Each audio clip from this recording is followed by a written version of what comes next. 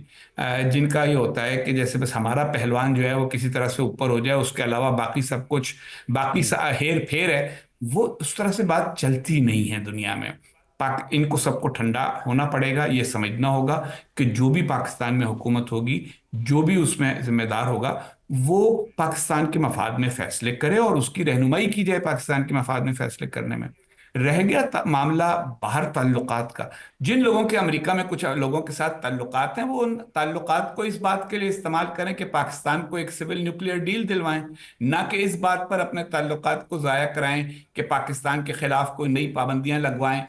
اندرونی سیاست کی بنیاد پر، جبکہ وہ لگے گی بھی نہیں۔ یہ میں آپ کو یقین دلاتا ہوں کہ اندرونی سیاست کی بنیاد کے اوپر صدر ٹرمپ اور ان کی انتظامیہ کوئی پابندیاں نہیں لگائیں گی۔ یہ سارے کا سارا شور پانی میں مدھانی ثابت ہوگا اور ان لوگوں کی ساری انرجی ضائع ہوگی، کیونکہ یہ صرف شخصیت ٹھیک، پرستی پر مبنی ہے، اس میں کوئی پالیسی ایلیمنٹ نہیں۔